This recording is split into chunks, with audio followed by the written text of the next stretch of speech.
Nós podemos dizer que as traduções mais antigas, você pega uma Septuaginta, uma Vulgata, as traduções, King James, a original, nós podemos dizer que elas são melhores do que essas traduções atuais que nós temos? Nós entramos agora num outro campo muito interessante, pouco discutido aqui no Brasil, a não ser pelo trabalho dos especialistas, né, que o livro trata. Tá? Então, há um capítulo aqui em que nós tratamos da equivalência de tradução. Né? Quer ver, vai ser lá pelo capítulo... Começa no capítulo 6, capítulo 7. O capítulo 7 vai ter na página 50 a equivalência de tradução. O que é equivalência de tradução? Na equivalência de tradução, você tem o idioma de origem e o idioma destino. Tá? Então, estou falando por enquanto em idioma. Então, aí eu tenho uma equivalência, pode ser literal. Nesse texto, por exemplo, que eu tenho aqui, eu tenho o chamado texto interlinear aqui. Deixa eu ver onde que está. Está aqui, ó. Não sei se a câmera consegue pegar. Aqui você vê o interlinear em grego e em inglês embaixo. É uma tradução equivalente. Tá. O ponto de partida e de chegada é o texto original. Mas eu tenho um texto de transição, que é o inglês. Existe em português. A Sociedade Bíblica do Brasil produziu todo o Antigo Testamento em 5 volumes e o Novo Testamento em um interlinear. Você tem o texto original, hebraico e português, grego e português. Você não segue uma sequência de compreensão do português. Você segue uma compreensão do texto original. Tá? Então a tradução é literal mesmo, palavra por palavra. É uma equivalência chamada equivalência literal. Tá? A preocupação aí é dar ferramenta para você ler aquele texto, e geralmente quem é especialista que vai entender. Por quê? Porque digamos, a modelagem gramatical, o formato é diferente dos idiomas. Tá? Então você tem um texto, vou pegar o Novo Testamento, é mais fácil explicar. Você necessariamente não segue sujeito, complementos, predicado e complementos. Por exemplo, no grego, se eu quero enfatizar um objeto direto, eu ponho ele em primeiro lugar, antes, inclusive, da conjunção que une a frase anterior. Eu vou enfatizar isso. Então, não é importante a ordem, porque as palavras elas são flexionadas, e na flexão da palavra, elas já indicam para mim se é objeto direto, indireto, se é um artigo definido, indefinido, se é um verbo, não é, e que esse verbo pode ser um adjetivo verbal com um particípio. E assim por diante. Meio complicado, parece, mas não é. Ouvindo tudo isso, eu lembro como eu não gostava da aula de português. Entendeu? Eu ia bem. Então, quando eu faço uma equivalência literal, eu vou seguir essa sequência. E aí a tradução fica incompreensível. Sim. A preocupação é com o texto original, não com o texto destino. Então, essa é a equivalência literal. Quando você manda isso para um texto destino, você tem que fazer adaptação, porque não bate, né? A língua, a tradução não é direta. Você tem que fazer uma semântica do texto, né? Na realidade, você vai trabalhar agora com a equivalência formal.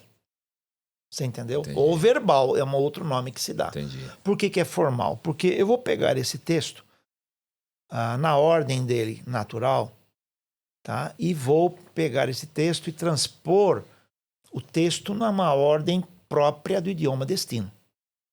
Mas ainda eu estou mantendo o que é adjetivo aqui, adjetivo aqui. Entendi. O que é substantivo aqui é aqui, o que é verbo aqui é aqui. Tá? Então isso é equivalência formal, da forma. Tá. E verbal, porque eu mantenho a compreensão verbal do destino. Verbal não só verbal, verbal no sentido de fala e de expressão. Agora, a linguística, a partir de um certo tempo, e o grande campeão nisso chama-se, já falecido, aliás, eu fui, inclusive, tive o prazer de conhecê-lo, tive uma aula com ele quando eu era professor na Faculdade Teológica Batista de São Paulo, Eudine Naida. Eudine Naida é um campeão para tentar trazer princípios da linguística para a tradução bíblica. E aí surgiu que naquela época era conhecido, nas décadas de 70, 80, de equivalência dinâmica, que hoje ela é conhecida como equivalência funcional, mais recentemente equivalência comunicacional. Tudo isso está aqui no livro, a partir da página 50. O que é isso? Eu vou pegar não o que está escrito só no texto, eu vou entender o texto para saber qual é a mensagem desse texto, qual a essência desse texto. E vou pegar essa mensagem, essa essência, e traduzir para cá. Eu não vou manter a equivalência da forma, mas do conteúdo. Percebe? Eu sei que você está pedindo. Me dá um exemplo, né? Eu acho que você está perguntando Eu estou pensando numa versão aqui que eu ia perguntar para o senhor. Na minha cabeça está vindo... Na minha cabeça veio a Bíblia Mensagem. Não, aí é diferente. Espera aí, vamos chegar lá. Tá. Eu estou trabalhando agora com que, naquela época, no Brasil, surgiu a Bíblia na linguagem de hoje. BLH. Hoje, NTLH. Nova tradução na linguagem de hoje. A BLH foi feita onde depois eu... ocupei como deão da faculdade e diretor da faculdade. Ocupei aquela mesma sala. Acompanhei o trabalho em si. O que eles fizeram? No Brasil, quem foi o grande campeão que trouxe essa tecnologia para o Brasil, também amigo meu pessoal, e aí tem uma história longa com isso, com ele, Dr. Robert Bratcher. Robert Bratcher era brasileiro, filho de missionários, e que emigrou aos Estados Unidos e se especializou em hebraico, especialmente, e linguística, de tradução bíblica. Então, ele trouxe toda essa tecnologia da Sociedade Bíblica Americana, ligada, como na Sociedade Bíblica do Brasil, da United Bible Society. Então, ele trouxe... Para você ter uma ideia, eu tenho tudo isso no meu arquivo, você tinha 19 passos a dar para traduzir cada versículo. 19 passos. Depois, se houve a simplificação, creio que reduziram para 13. Sim, bastante. O trabalho de uma tradução formal já é gigantesco. A comissão soa, perde cabelo e assim por diante. Tá? Já você seguir 19 passos para cada versículo, já é outro processo. Mesmo que você reduza para 13. Eu creio que foram 13, mais ou menos. Então, o que acontece? A grande preocupação é tornar a Bíblia compreensível no idioma destino. Não só no idioma destino, para o povo destino. Porque enquanto eu trabalho com a tradução formal, eu estou preocupado com o idioma. Agora eu estou preocupado com as pessoas. Agora eu vou para o leitor, não só para a leitura. Percebe? Então, eu diria para você, um texto que eu poderia usar como exemplo, depois disso vem um outro especialista que aplicou isso para a ética, que é a minha área. Tive o prazer de ter aula com ele, foi um dos orientadores meus do mestrado em teologia, no campo de ética, e ele trabalhou com isso, transportando para a ética. Muito interessante que essa abordagem vai para a ética, e na ética isso é fundamental. Então, o que acontece? Você pega aquele texto, que se alguém vier te pedir, a capa dele também é um vestido. Com certeza esse texto não serve para mim, vai servir para minha esposa, porque ela usa vestido, eu não uso. Eu estou dando um exemplo muito simples, mas existem outros mais complexos, percebe? Então é necessário que você compreenda esse processo. Eu estou, talvez, distante da forma do texto, mas dentro do próprio texto em si.